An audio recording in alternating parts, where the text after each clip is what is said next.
భక్తులందరికీ నమస్కారం అండి. దేవి అనుగ్రహం ఛానల్‌కి స్వాగతం. ఈరోజు రుక్మిణి కళ్యాణం కథ గురించి తెలుసుకుందాం. విదర్భ రాజ్యానికి రాజు భీష్ముడు. ఇతను శ్రీ మహావిష్ణువు, లక్ష్మీదేవికి మహాభక్తుడు. ఇతని భక్తి పూజలకు వారు ప్రసన్నులై ప్రత్యక్షమై వరం కోరుకోమంటారు. ఆయన మహాలక్ష్మిని తన కూతురుగా జన్మించమని కోరుకుంటాడు. అప్పుడు శ్రీ మహావిష్ణువు తన అల్లుడవుతాడని ఆశిస్తాడు. కాలక్రమంలో అతని కోరిక తీరుతుందని చెప్పి అంతర్ధానమవుతారు. ఆ తర్వాత భీష్ముడికి 5 పుత్రులు జన్మిస్తారు. వారే రుక్మిణి, రుక్మరథ, రుక్మబాహు, రుక్మకేశ మరియు రుక్మనేత్రులు. వీరు పుట్టిన కొంతకాలానికి పుత్రిక జన్మిస్తుంది. ఆమె పుట్టినప్పుడు రాజభవనం అంతా కూడా మణిమణి కాంతులతో దేదీప్యమానంగా వెలిగిపోతుంది. అందుకని ఆ పుత్రికకు రుక్మిణి అని నామకరణం చేసి అల్లారు ముద్దుగా పెంచుతుంటాడు. 5 అన్నలకి తమ చెల్లెలు రుక్మిణి అంటే చాలా ప్రేమ. చిన్నప్పటి నుంచి రుక్మిణి చిన్నపిల్లలందరితో కలిసి సీతారాముల కళ్యాణం, పార్వతీ పరమేశ్వరుల కళ్యాణం ఆటలు ఆడేది. ఒకసారి వరుడి పక్షమైతే ఇంకొకసారి వధువు పక్షం ఉంటూ కళ్యాణాలు జరిపించేది. వయసు పెరుగుతున్నప్పుడు రుక్మిణి రాజ్యసభకు వచ్చిన అతిథుల ద్వారా కృష్ణ లీలా విశేషాలు వినేది. అలా వింటూ వింటూ కృష్ణ భక్తురాలైంది. ఆమె కృష్ణలీల అభిరుచి తెలిసిన నారదుడు ఒకసారి వచ్చినప్పుడు శ్రీకృష్ణ విగ్రహాన్ని బహూకరించాడు. అప్పటి నుంచి రుక్మిణికి కృష్ణారాధన జీవన గమ్యమైంది. ఇప్పుడు యుక్త వయసు వచ్చిన రుక్మిణి శ్రీకృష్ణుణ్ణే తన జీవిత భాగస్వామిగా ఆరాధించసాగింది. చెలులు, బంధువులు, ఆఖరికి తండ్రి భీష్ముడు కూడా ఆమెను కృష్ణుడికిచ్చే వివాహం చెయ్యాలి అని అనుకున్నారు. కానీ ఇప్పుడు విదర్భరాజైన రుక్మిణి ఆలోచన వేరే విధంగా ఉంది. తన చెల్లెలి ఇంకొక మహారాజుకిచ్చి వివాహం చెయ్యాలి అని. కృష్ణుడు రాజు కాదు కాబట్టి అతనితో సరి సమానమైన అందగాడు చేది భూపాలుడు శిశుపాలుడికి ఇచ్చి చెయ్యాలి అనే ఆలోచన. సరిగ్గా ఇప్పుడే నారదుడు జరాసంధుడి వర్తమానం తీసుకొని విదర్భకి వస్తాడు. జరాసంధుడి ఆలోచన రుక్మిణి శిశుపాల కళ్యాణం సంగతి చెప్పి జరాసంధుడిని వెంటనే కలవమని చెప్పాడు. సంతోషించిన రుక్మిణి రుక్మిణి కళ్యాణ ప్రస్తావన తండ్రికి, సోదరులకి మరియు రుక్మిణికి చెబుతాడు. భీష్ముడు మాట్లాడుతూ రుక్మిణి శ్రీకృష్ణుణ్ణి ఇష్టపడుతోందని, అందుకని వారిరువురికి వివాహం చేయటం మంచిది అని చెబుతాడు. రుక్మిణికి అది అంగీకారం అన్నట్లుగా తల వంచి నిల్చుంటుంది. కానీ రుక్మి ఒప్పుకోడు. రాజ్యమే లేని కృష్ణుడు పనికిరాడని, పైగా తమ చక్రవర్తి జరాసంధుడి శత్రువు అని, కాబట్టి తమకు కూడా శత్రువు అని చెప్పి రుక్మిణిని శిశుపాలుణ్ణే ఎంచుకోమంటాడు. వినని రుక్మిణి రాజభవనంలోనే బందీగా చేసి తాను తన మగధ జరాసంధుడిని కలవటానికి బయలుదేరాడు. నారద మహర్షి విదర్భ నుంచి ద్వారకా నగరం పయనమవుతాడు. ద్వారక అంతా కూడా సందడి సందడిగా కోలాహలంగా ఉంటుంది. రాజవీధులు, గృహాలు, మంగళ తోరణాలు పూలతో అలంకరించబడి ఉంటాయి. ఏమిటో విశేషం అనుకుంటూ రాజభవనం చేరుకుంటాడు. ఆయనకు వసుదేవుడు, రోహిణి, దేవకీల స్వాగతం పలుకుతారు. మంచి సమయానికే వచ్చారు నారద మహర్షి అంటూ. ఏమిటి వసుదేవా, ఈ ఉత్సవం జరుగుతోంది ద్వారకలో, అంతా అంగరంగ వైభవంగా ఉంది అని అడుగుతాడు నారదుడు. వసుదేవుడు సమాధానమిస్తూ, పండగే మహర్షి, మా పెద్ద కుమారుడు బలరాముడు పర్వతరాజు రైవతుని కుమార్తె రేవతిని వివాహం చేసుకొని ద్వారకు పత్ని సమేతంగా వచ్చాడు. తమరు వచ్చి నూతన దంపతులను ఆశీర్వదించండి అంటూ లోనికి తీసుకుని వెళ్తారు. లోన అంతా కోలాహలంగా ఉంది. నూతన దంపతులను వచ్చిన వారందరూ ఆశీర్వదించి వెళ్తున్నారు. నారదుడు అక్షింతలతో బలరామ, రేవతిలను ఆశీర్వదించాడు. వారు ఈయన పాదాలకు ప్రణవిల్లి దీవెనలు తీసుకున్నారు. నారదుడు వెళ్ళి కృష్ణుడి పక్క ఆసనంపై కూర్చొని పలకరించాడు. కృష్ణుడు ఆయనకు నమస్కరిస్తూ, మంచి సమయానికి వచ్చారు నారదా. ఊరికే రారు కదా తమరు, దేనికి వచ్చారో లేక జరాసంధుడిని యుద్ధానికి మళ్ళీ ఉరుగొల్పి చెప్పడానికి వచ్చారా అని నవ్వుతూ అడిగాడు. అందుకు నారదుడు, నారాయణ నారాయణ, నా కార్య అంతా జగత్ కళ్యాణాని కోసమే అని మీకు తెలియంది కాదు అని అన్నాడు. కృష్ణుడు నవ్వుతూ, అవును కదా, మరి ఈవేళ రాకకు కారణం ఏంటి అన్నాడు. నారదుడు, కృష్ణ, అన్నగారి కళ్యాణమైంది, మరి తమరి వివాహం ఎప్పుడు స్వామి అన్నాడు. కృష్ణుడు నవ్వుతూనే, ఈ నల్లనయ్యకు రాజ్యం లేని వాడికి ఎవరు పిల్లనియ్యరయ్యా. ఒకవేళ ఎవరైనా ఇద్దామనుకున్నా మీరు ఇవ్వనిస్తారా అని జరాసంధుడిని నారదుడు ఇచ్చిన సలహా గురించి చురక అంటించాడు. నారదుడు నమస్కారం చేస్తూ అన్నాడు, స్వామి, నా చేత చేయించేది మీరే, మళ్ళీ నాపై నింద వేస్తున్నారు. పోనీలేండి స్వామి, ఇంతకీ మా రుక్మిణి ఎలా వివాహం చేసుకోదలిచారు? నన్ను ఏం చేయమంటారో చెప్పండి. కృష్ణుడు నవ్వుతూనే, ఎవరయ్యా రుక్మిణి? నేనెందుకు వివాహం చేసుకోవాలయ్యా? అయినా శత్రువుల అమ్మాయిని మనకెందుకు ఇస్తారు? కృష్ణ ప్రశ్నలకు తలకిందులైన నారదుడు చేతులు జోడించి నమస్కరించి, స్వామి, జగన్నాటక సూత్రధారి, ఈ తిరకాసులేంటయ్యా? అక్కడ నీ ధ్యాసలోనే రుక్మిణి జీవనం సాగిస్తోంది. నిన్నే మనస వాచ జీవిత భాగస్వామిగా కోరుకుంటుంది. శత్రువుల పిల్లని నిన్నే నమ్మి పడుతని వదిలేస్తావా? కరుణించి దయచూడు స్వామి, దారి చూపు అన్నాడు. కృష్ణుడు అన్నాడు, నారదా, రుక్మిణి మనసులో ఉన్నది చెప్పి అర్థించేదాకా నేనేమీ చేయజాలను. శత్రువుల పిల్లను ఇష్టం లేకుండా తీసుకువచ్చానని నాపై నింద వేస్తారు. నారదుడు లేచి, స్వామి, మీ మనోగతం అర్థమైంది, నాకు అనుమతి ఇవ్వండి. తదుపరి కార్యం పూర్తి చేసి మీ దర్శనం చేసుకుంటాను అని బయలుదేరాడు. రుక్మిణి మగధ వెళ్ళి జరాసంధుణ్ణి శిశుపాలుణ్ణి కలుస్తాడు. జరాసంధుడు తన మనసులోని ఆలోచన శిశుపాల రుక్మిణి వివాహం గురించి చెప్పి, దీనివల్ల 3 రాజ్యాలు కలిసి బలపడతాయని అంటాడు. ఈ వివాహంతో ద్వారకలో ఉన్న కృష్ణుణ్ణి బయటకు రప్పించి ఓడించవచ్చునని, తాము తన చతురంగ జ్వలాలతో వివాహానికి ముందరే విదర్భకు వస్తామని చెబుతాడు. రుక్మి సంతోషించి శిశుపాలుణ్ణి తన చెల్లెలు రుక్మిణి పెళ్లి చేసుకోమని అడుగుతాడు. శిశుపాలుడు అంగీకరిస్తాడు. వివాహ ముహూర్తం పెట్టుకొని వారిని విదర్భకి ఆహ్వానించి రుక్మి బయలుదేరాడు. రుక్మి విదర్భ వచ్చి రాజసభ ఏర్పాటు చేసి రాజకుమారి రుక్మిణీదేవి వివాహం చేది దేశ మహారాజు శిశుపాలునితో నిశ్చయమైందని ప్రకటిస్తాడు. ముహూర్తానికి 3 రోజుల ముందర జరాసంధ చక్రవర్తి శిశుపాలునితో కలిసి బంధుమిత్ర సపరివార సమేతంగా విదర్భకు విచ్చేస్తారని, అందుకు తగిన ఏర్పాట్లు చేయమని ఆదేశిస్తాడు. అలాగే కుందన నగరం 4 వైపులా సైన్యం సిద్ధం చేసి కాపలా పెంచమంటాడు. శ్రీకృష్ణుడు వచ్చి దాడి చేస్తే ఎదుర్కోవటానికి సిద్ధంగా ఉండాలి అని చెబుతాడు. రుక్మిణి మందిరానికి వెళ్ళి ఆమెతో శిశుపాలునితోనే వివాహం నిశ్చయిస్తానని, అతనినే ముహూర్తానికి చేసుకోవాలని చెబుతాడు. అక్కడే ఉన్న కృష్ణుడి విగ్రహం తీసి బయటకు విసిరేస్తాడు. అదే సమయంలో రాజభవనం వైపు చూస్తున్న నారదుడు చేతిలోని విగ్రహం పడుతుంది. తిరిగి నా దగ్గరికే వచ్చావా స్వామి అంటూ తన దగ్గర దాచుకుంటాడు. రుక్మిణి అన్న వెళ్ళిన తర్వాత తండ్రి భీష్ముడి దగ్గరకు వెళ్ళి ప్రాధేయపడుతుంది. తన కృష్ణుణ్ణి ఇష్టపడ్డానని, శిశుపాలుణ్ణి వివాహం చేసుకోలేనని అన్న రుక్మికి నచ్చజెప్పమని అడుగుతుంది. భీష్ముడు తన మాట రుక్మి వినడని, తాను ఎంతో చెప్పి చూశానని, మిగిలిన కొడుకులు కూడా రుక్మి పక్షమేనని చెబుతాడు. తాను అశక్తుడనని, ఆ దైవమే నీకు రక్ష అని ఆయననే కొలవమని చెబుతాడు.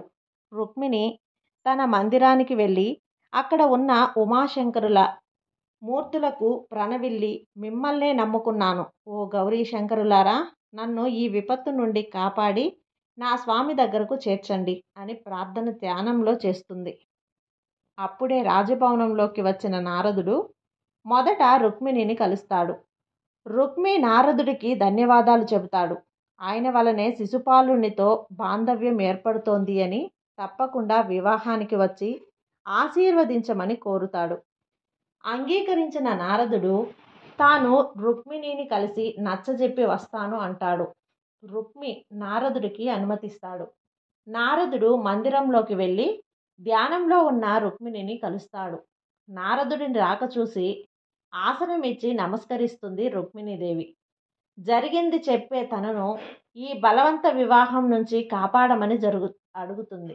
బాధపడుతున్న ఆమెను ఓదార్చి, ఇలాంటి విపత్కర పరిస్థితులలో కాపాడగలిగేది ఆ గోవిందుడు ఒక్కడేనని ఆయనను శరణు వేడమంటాడు. నమ్మకస్తుడు అయిన వ్యక్తితో మనసులో ఉన్నది కృష్ణుడికి తెలియజేసి వచ్చి తీసుకువెళ్ళి పెళ్లి చేసుకోమని వర్తమానం పంపించమని చెబుతాడు. రుక్మిణి సందేహిస్తుంది. రాచరికపు ఆడపిల్లని ఇలా సందేశం పంపించడం తగునా? ఒకవేళ పంపినా స్వామి కరుణించి వస్తాడా? అసలే శత్రువుల కన్యను కదా అని నారదుణ్ణి అడుగుతుంది. నారదుడు సమాధానమిస్తూ, ఆడపిల్ల కోరుకున్న వారికి ఇలా సందేశం పంపించడం ఆనవాయితీ ఉందని, కృష్ణయ్యను సందేహించవద్దని, తనను కోరుకున్న వారికి ఎప్పుడూ అన్యాయం చేయడని, తప్పకుండా వచ్చి తీసుకువెళ్తాడని చెబుతాడు. సందేహపడక నమ్మిన వారితో సందేశం పంపించమంటాడు. ప్రియ సమాగము ప్రాప్తిరస్తు అని ఆశీర్వదిస్తూ బయలుదేరాడు. నారదుడు వెళ్ళిన తర్వాత రుక్మిణి ఆలోచనలో పడుతుంది. ఎవరిని కృష్ణుడి దగ్గరకు పంపించాలి అని. ఎందుకంటే పొరపాటు జరిగి దొరికిపోతే అబాసు పాలవుతుంది. అలాగే కృష్ణయ్యకు తన సందేశం వినిపించి తిరిగి వివాహ ముహూర్తం ముందే తనను కలవాలి. తన చిన్నప్పటి గురువు బ్రాహ్మణోత్తముడు అగ్నిదోత్యులు వారు గుర్తుకు వచ్చారు. చెలికత్తె ద్వారా వెంటనే నగరం అవతల ఉన్న కులదేవత గౌరీ అమ్మవారి ఆలయంలో కలవమని వర్తమానం పంపింది. అమ్మవారి దర్శనానికి వెళ్తున్నామని అనుమతి తీసుకొని నగర బయట ఉన్న అమ్మవారి ఆలయం చేరుకుంది. అక్కడ అగ్నిదోత్యులు వారు వేచి ఉన్నారు. అమ్మవారి దర్శనం చేసుకొని చెలికత్తెలని బయట కాపలా ఉండమని అగ్నిదోత్యుల వారి పాదాలకు నమస్కారం చేసి తన మనసులో ఉన్న విషయాన్ని చెప్పింది. ఆయనను ద్వారకలో ఉన్న కృష్ణుణ్ణి కలిసి తన మాటగా చెప్పి విదర్భకు వచ్చి తనను తీసుకువెళ్ళమని చెప్పింది. గోవిందుడు తనకు వేరే దిక్కులేక తననే నమ్మి వేచి ఉంటానని చెప్పమంది. అగ్నిదోత్యుల వారు సంతోషంగా వెళ్ళటానికి అంగీకరించారు. ఈ విధంగా దేవదేవుడు శ్రీకృష్ణుని దర్శనం లభిస్తుంది నాకు. పైగా సంధానకర్త అవటం నా పూర్వజన్మ సుకృతం. తప్పకుండా ఇప్పుడే ద్వారకకు వెళ్తాను.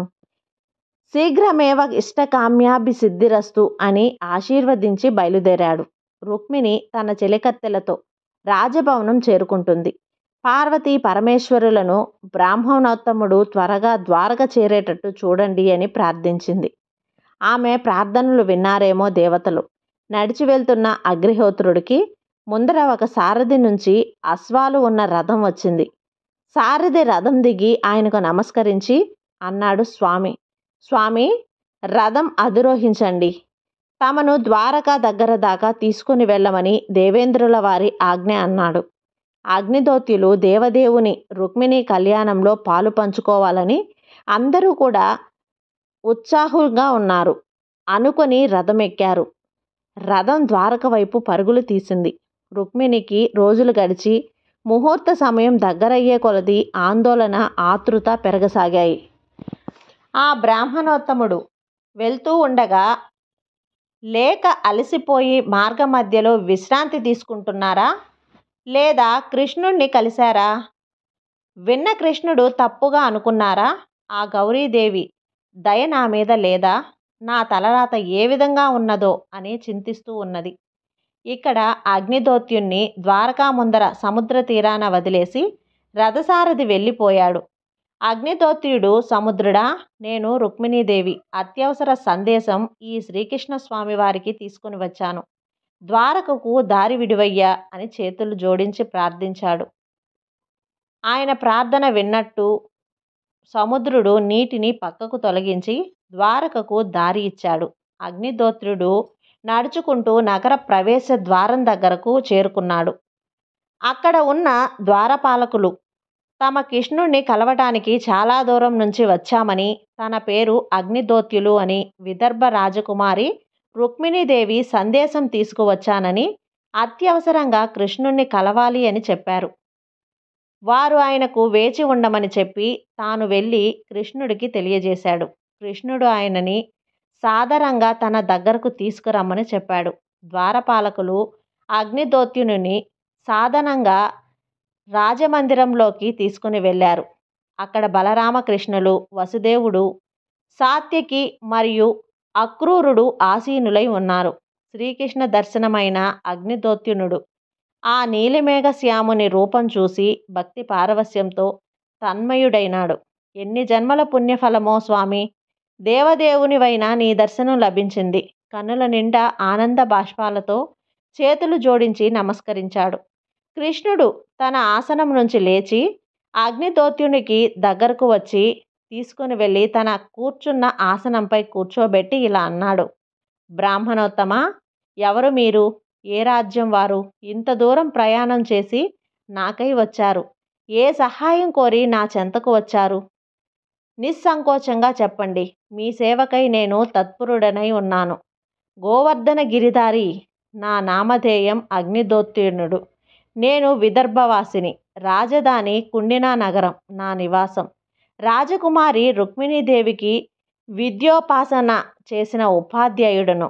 మా రుక్మిణి సందేశం తీసుకొని మీకు విన్నపించాలని ఆమె అభ్యర్థనపై మీ సన్నిధికి వచ్చాను. దేవదేవా, మీ అనుమతి అయితే సందేహం వినిపించగలవాడను అని కృష్ణుడి వంక చూశాడు. కృష్ణుడు అగ్నిదోత్యునితో, అగ్నిదోత్యునా, మీరు రుక్మిణి సందేశం చెప్పండి. ఎటువంటి సందేహం వద్దు. అగ్నిదోత్యునుడు ఆసనం నుంచి లేచి కృష్ణుడి వంక చూసి చేతులు జోడిస్తూ, స్వామి, మా ఇందువదన రుక్మిణి విన్నపం ఆలకించండి. స్వామి కృష్ణ, నీ గుణములు విన్నంత మాత్రాన శరీర బాధలు తొలగిపోవును. నీ దర్శనం చే మోక్షం లభించును. నీ నామస్మరణ చే సంసార దుఃఖం పోవును. అలాంటి నీ లీలలు విని నీకే మనసు అర్పించాను.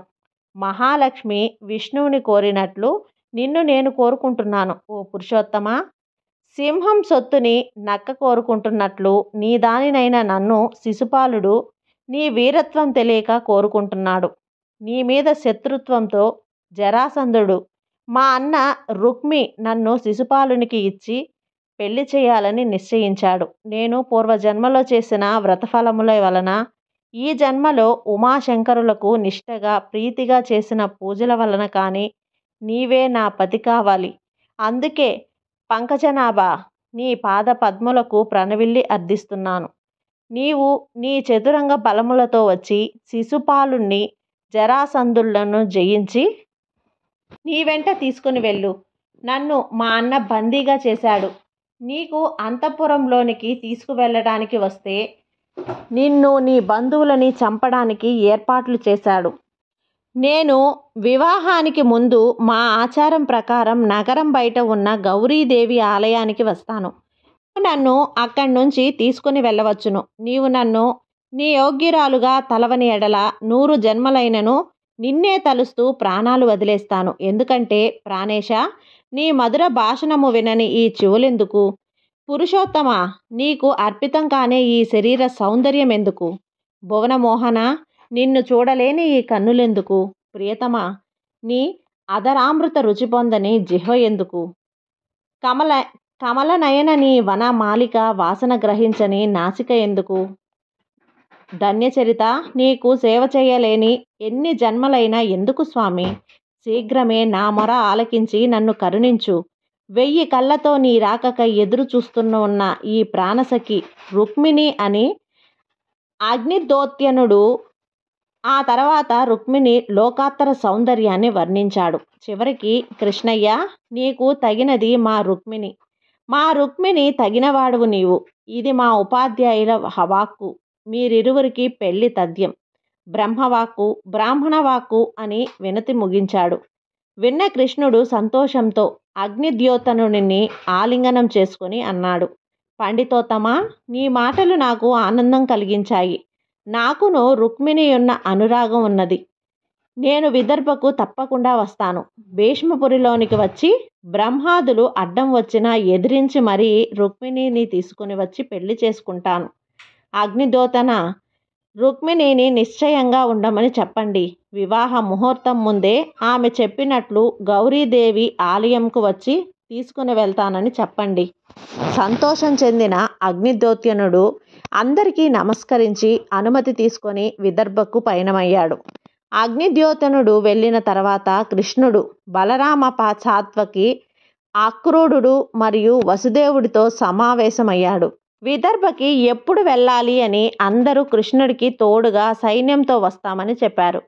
కానీ కృష్ణుడు ఒప్పుకోలేదు. చతురంగ బలాలతో వెళితే శత్రువులకు తెలిసిపోతుంది, ముందు జాగ్రత్త పడతారు. తాను ఒక్కడే బయలుదేరి సరిగ్గా ముహూర్తానికి కొన్ని గంటల ముందు రుక్మిణి చెప్పినట్లు గౌరీదేవి ఆలయం దగ్గరకు వెళ్ళి తీసుకువస్తానని సైన్యంతో వారు తరువాత బయలుదేరి దారిలో సహాయం చేయటానికి వేచి ఉంటామని చెప్పారు. అందరూ అంగీకరించారు. అగ్నిదోత్యనుడు ద్వార బయటకు వచ్చి సముద్రం దాటి రాగానే ఆయన కోసం రథం వేచి ఉంది. ఆయన ఎక్కువగానే విదర్భ వైపు పరుగులు తీసింది. అక్కడ విదర్భలో వేచి చూస్తున్న రుక్మిణికి ఆందోళన ఎక్కువైంది. వివాహ ముహూర్తం ఎన్నో రోజులకు వచ్చింది. వర్తమానం ఏమీ రాలేదు. దిగులుతో ఆహారం నిద్ర మానేసి ఆభూషణలు అలంకారాలు మానేసింది. గౌరీ శంకరుల ధ్యానంలోనే పగలు రాత్రి గడవసాగింది. చెలికత్తెలు మనసు పలకరించాలన్నా భయపడసాగారు. రాజకుటుంబ సభ్యులకు ఈ సంగతి చెప్పాలా వద్దా అన్న సందేహంలో పడ్డారు. కాలం ఎవరి కోసం ఆగదు. 3 రోజుల లోపలే వివాహం వచ్చేసింది. జరాసంధుడు శిశుపాలునితో కలిసి బంధుమిత్ర పరివార సమేతంతో చతురంగ బలాలు తీసుకుని వచ్చారు. కుండినా నగరం చుట్టూ భద్రత పెంచి సైన్యంతో కట్టుదిట్టం చేశారు. శత్రువు సైన్యం బయలుదేరారనగానే వర్తమానం చేరినట్టు వేగు వ్యవస్థ ఏర్పాటు చేసుకున్నారు. తన మందిరంలో గౌరీ శంకరుల ధ్యానంలో ఉన్న రుక్మిణికి చెలికత్తె శుభవార్త తీసుకువచ్చింది. అగ్నిద్యోతనులు వచ్చి గౌరీ మందిరంలో వేచి ఉన్నారని, పరుగున అలంకరించుకోమని రుక్మిణి చెలికత్తెలతో గౌరీ ఆలయానికి బయలుదేరింది. అగ్నిదోత్యనుడు తన వైపు పరుగున వస్తున్న రుక్మిణి వంక చూశాడు. ఆందోళన, ఉత్సాహత, సందేహం, ఆశ అన్నీ కలబోసుకొని ఆమె ముఖావిందం అందులో కనిపించింది. అగ్నిదోత్యనుడికి పాదాభివందనం చేసి తల వంచి నంచుకుంది. ఆయన చిరునవ్వుతో ఆప్యాయంగా చూసి, ఇష్టకామ్య సిద్ధిరస్తు రుక్మిణి. స్వామి గౌరీ ఆలయానికి ముహూర్తానికి ముందుగా వచ్చి తీసుకువెళ్తారు. శీఘ్రమేవ కళ్యాణమస్తు అని దీవించారు. అమావాస్య చంద్రబింబంలా ఉన్న రుక్మిణి ముఖారవిందం పూర్ణచంద్ర వందనంలా మారింది క్షణంలో. ఆహార నిందుల కరువైన ఆమె శరీరం 1000 వెలుగులతో శక్తిభరితంగా మారిపోయింది. ఆయనకు నమస్కరించి, గురువర్య, బ్రాహ్మణోత్తమ, మీ మధుర వచనంతో నాలో జీవం నింపారు అన్నది. లోనికి పరుగున వెళ్ళి గౌరీదేవికి, తల్లి నా మొర ఆలకించి స్వామి కృష్ణస్వామిని ప్రసాదించావు అని తలవంచి ప్రణవిల్లింది. ఇంకోసారి అగ్నిదోత్యనుడికి నమస్కరించి రాజమందిరానికి బయలుదేరింది. సంతోషంగా ఉండు రుక్మిణి అని చెలికత్తెలు ఆభరణాలతో పట్టు వస్త్రాలతో సుందరంగా అలంకరించారు. చాలా రోజుల తర్వాత భోజనం చేసింది. ఆనందంగా ఉన్న రుక్మిణిని చూసి తల్లిదండ్రులు రుక్మి మరియు మిగిలిన అన్నలు సంతోషపడ్డారు. కృష్ణుణ్ణి మర్చిపోయి శిశుపాలుణ్ణి చేసుకోవటానికి సిద్ధమైంది అనుకున్నారు. పెళ్లి సంబరాల్లో కుండినా నగరం మునిగిపోయి ఉంది. జరాసంధుడు రుక్మి మరియు శిశుపాలునికి ద్వారక నుంచి సైన్యంతో కృష్ణుడు బయలుదేరినట్లు ఏమి సమాచారం రాలేదు. అర్థం కాకపోయినా సరే కృష్ణుడు మాయోపాయాలు చేస్తాడు, అందుకని తాము మరింత జాగ్రత్తగా ఉండాలి అని రుక్మిణి మందిరం చుట్టూ భద్రత మరింత పెంచారు. తామే పరాహ కాయాలి అనుకున్నారు. ఏ సంఘటన జరగకుండానే పెళ్లి రోజు వచ్చేసింది. జరాసంధుడు, శిశుపాలుడు, రుక్మితో అందరూ కళ్యాణ వేదిక చేరుకున్నారు. నారదుడు కూడా అక్కడికి చేరుకున్నాడు. శిశుపాలుణ్ణి పెళ్లి కుమారుణ్ణి చేసే కార్యక్రమం మొదలయ్యింది. రుక్మిణి మందిరంలో ఆమెను అలంకరిస్తూ ఉన్నారు. రుక్మిణి మనసులో అనుకుంటోంది, లగ్నం దగ్గరకు వచ్చేసింది, ఇంకా గోవిందుడు వస్తున్నట్లు సమాచారం రాలేదు. బ్రాహ్మణోత్తముడు చెప్పినట్లు వచ్చి తీసుకువెళ్తాడా అని సందేహపడింది. మరుక్షణంలోనే ఆ గౌరీమాత నా కోరిక తప్పక నెరవేరుతుంది అనే ధైర్యం తెచ్చుకుంది. అలంకరించిన పెళ్లి కూతురు రుక్మిణీదేవిని ఆచార సంప్రదాయం ప్రకారం చెలికత్తెలు నగర బయట ఉన్న గౌరీ ఆలయానికి తీసుకుని బయలుదేరారు. వెంట బంధువులు కొంత సైన్యం ఉన్నారు. గౌరీదేవి ఆలయం చేరుకున్న రుక్మిణి చుట్టుపక్కల చూసింది. అంతా ప్రశాంతంగా ఉంది. పురోహితులు రుక్మిణిని లోనికి తీసుకుని వెళ్ళి గౌరీ పూజలో కూర్చోబెట్టారు. ఆందోళన, ఆతృత పక్కకు పెట్టి రుక్మిణి అమ్మవారిపై మనసు లగ్నం చేసి పూజ చేయసాగింది. క్షణక్షణం గడవసాగాయి. రుక్మిణి సంగతి తెలియదు కానీ ఆమె చెలికత్తెలకి ఉద్వేగంతో హృదయం వేగం పెరగసాగింది. వారందరూ అమ్మవారికి నమస్కరించి రుక్మిణి కోరినట్లు జరిగేట్టు చెయ్యమ్మా అని ప్రార్థించారు. పైన ఆకాశంలో గంధర్వులు, కిన్నెర కింపురుషులు, దేవతలతో సప్త ఋషిగణం అందరూ చేరి రుక్మిణి కృష్ణుల ప్రథమ సమాగమనం కోసం ఎదురు చూస్తున్నారు. గౌరీ పూజ సుసంపన్నమైంది. అదే క్షణంలో బయట కలకలం మొదలైంది. చెలికత్తెలు బయటకు వచ్చి చూశారు. ఎటు నుంచి ఎలా వచ్చాడో తెలియదు. కృష్ణుడు రథంలో వచ్చేశాడు. అక్కడ ఉన్న కాస్త సైనికులని నిస్తేజం చేశాడు. బంధువులందరూ కృష్ణుడికి నమస్కరించి దారి ఇచ్చారు. రథం ఆలయం ముందరికి వచ్చి ఆగింది. చెలికత్తె ఒకరు పరుగున లోనికి వెళ్ళి, రుక్మిణమ్మ, కృష్ణయ్య వచ్చేశారు. వచ్చాయమ్మా సంతోషంతో చేతులు కదుపుతూ తెప్పింది. తడబడుతున్న అడుగులతో, ఒకవైపు హృదయ వేగ స్పందన, మరోవైపు నునుసిగ్గుతో చెలికత్తె చేతి ఆసరాతో బయటకు వచ్చింది. బయట రథంలో ఉన్న కృష్ణుడు తడబడుతున్న అడుగులతో పెళ్లి కుమార్తె అలంకరణలో భువన సుందరి రుక్మిణి చిరునవ్వుతో చూస్తున్నాడు. శిరసు వంచిన రుక్మిణి మొట్టమొదటిసారి కన్నుల ముందున్న కృష్ణుణ్ణి కొద్దిగా తల ఎత్తి చూసింది. రుక్మిణి కృష్ణుడు ఆ క్షణం ఎలా కనిపించాడో పోతనామాత్యులు వర్ణించిన ఈ పద్యంలో చూద్దాం.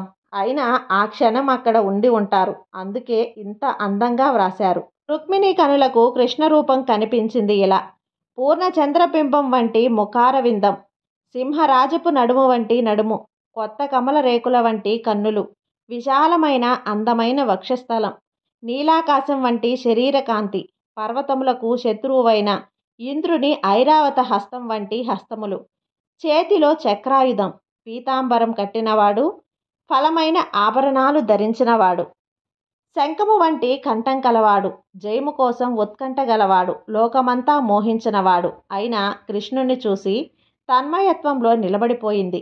రుక్మిణినే కాదు, అక్కడ ఉన్న వారి పరిస్థితి అలాగే ఉంది. దేవదేవుని దర్శనం లభించిన వారందరూ కూడా జన్మ జన్మలుగా చేసుకున్న వారి పుణ్య ఫలితం. అలా అందరూ చూస్తుండగానే కృష్ణుడు తన చేయి చాచి రుక్మిణి చేయి పట్టుకొని రథంలోనికి తీసుకున్నాడు. పాణిగ్రహణమైన ఆ జంటపై ఆకాశంలోని వారందరూ పుష్పాలతో, అక్షంతలతో ఆశీర్వదించారు. అక్కడ ఉన్న వారందరూ కూడా అక్షంతలు, పూలు చల్లారు. రథం ద్వారక వైపు పరిగెత్తసాగింది. తేరుకున్న సైనికుల కళ్యాణ వేదిక దగ్గరున్న శిశుపాల, జరాసంధ, రుక్మిలకు విషయం తెలియజేయటానికి పరిగెత్తారు.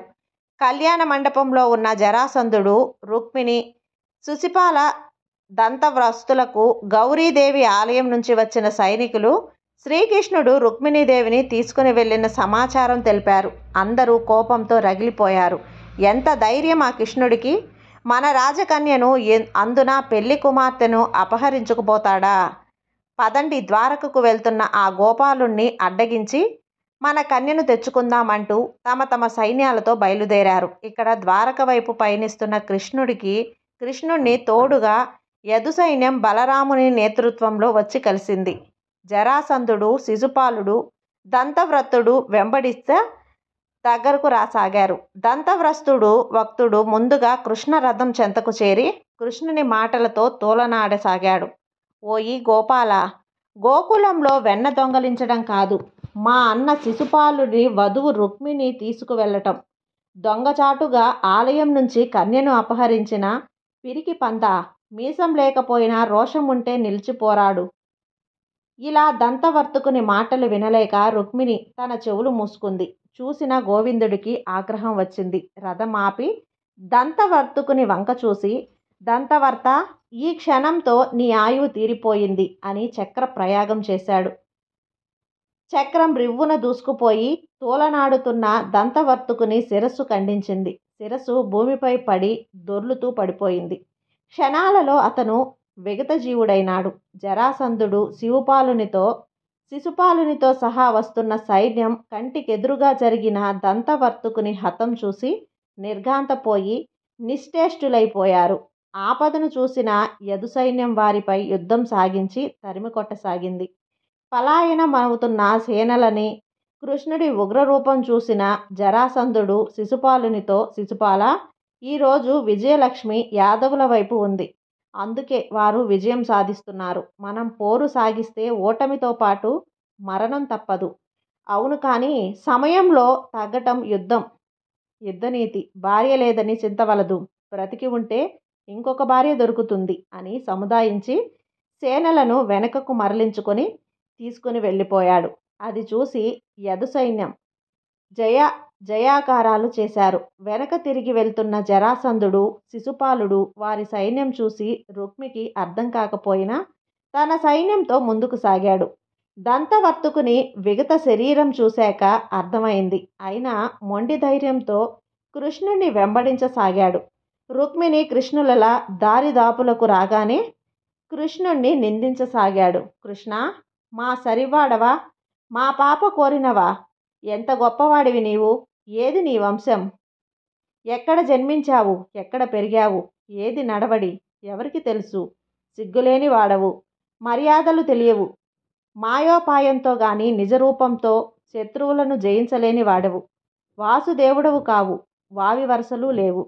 నీ అత్త, కొడుకు శిశుపాలునికి కాబోయే భార్య నీకు సోదరి వరుస అవుతుంది కదా.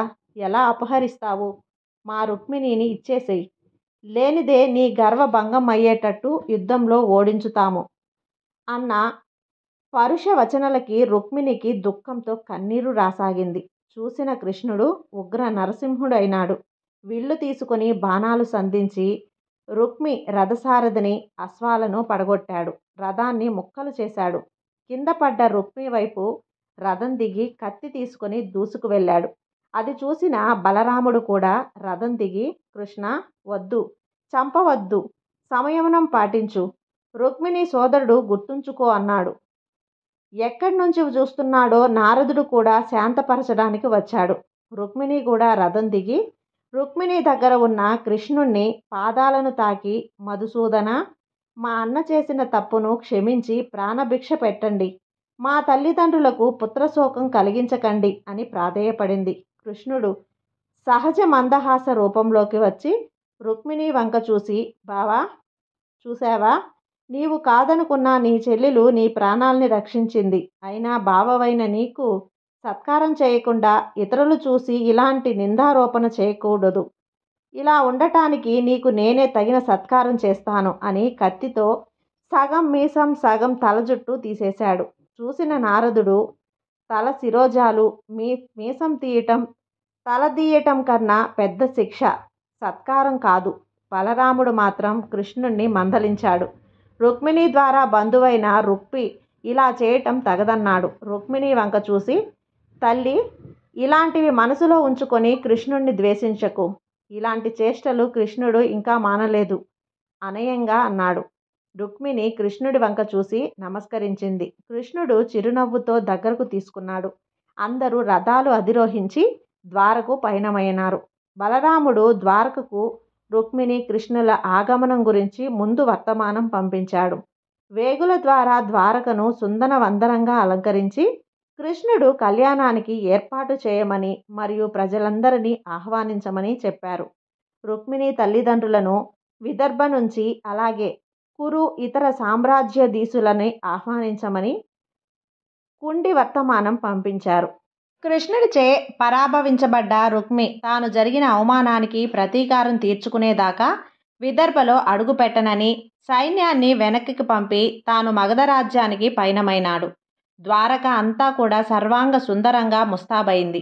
బలరాముడు, నారదుడు ముందుగా వెనకదాడి కూడి రథసారథిగా ఉన్న రథంలో రుక్మిణి, శ్రీకృష్ణులను ద్వారకలో ప్రవేశించారు.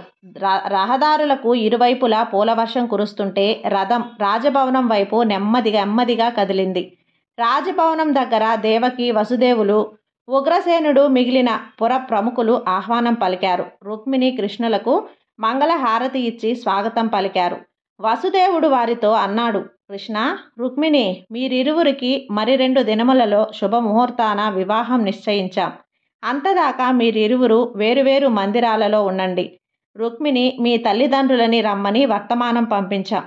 వారు కూడా బయలుదేరి వస్తున్నారు. నారదుడు కూడా నేను దేవతలందరినీ వివాహమానానికి ఆహ్వానించి తీసుకువస్తాను అని వెళ్ళాడు. 2 రోజుల్లో ద్వారకకు సర్వాంగ సుందరంగా అలంకరించారు. కళ్యాణ మండపం మామిడి తోరణాలతో, రకరకాల పూలమాలలు, పుష్పాలతో అలంకరించారు. అరటి చెట్లు మొదలైన వాటితో స్వాగత ద్వారాలు ఏర్పాటు అయ్యాయి. వైకుంఠమే భూమికి దిగివచ్చినట్లుగా ఉంది. భూరాజులతో పాటు సమస్త దేవతల, యక్ష గంధర్వ కింపురుషులందరూ కూడా మానవ రూపాలలో ద్వారక విచ్చేశారు. దేవగురువు బృహస్పతితో సప్త ఋషులు ఋత్వికులైన కృష్ణ రుక్మిణుల వివాహానికి శాస్త్రోక్తంగా రుక్మిణి కృష్ణులను మంగళ స్నానాలు చేయించి పెళ్లి కుమార్తెగా అలంకరించారు. విదర్భ నుంచి రుక్మిణి తల్లిదండ్రులను దేవరథంలో ఇంద్రరథ సారథి తీసుకువచ్చారు. సకల దేశపు రాజులు బ్రహ్మ మహేశ్వర దంపతులతో దేవతలందరూ కూడా కళ్యాణ మందిరంలో ఆసీనులై ఆ పుణ్య ముహూర్తం కోసం ఎదురు చూస్తున్నారు.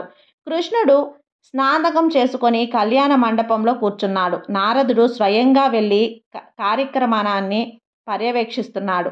మానవావతారంలో దేవదేవుణ్ణి పెళ్ళి ఇదే చివరి దానవటంలో అందరూ కమనీయ ఘట్టాన్ని కనుల ద్వారా తమ తమ హృదయాలలో భద్రపరుచుకున్నారు.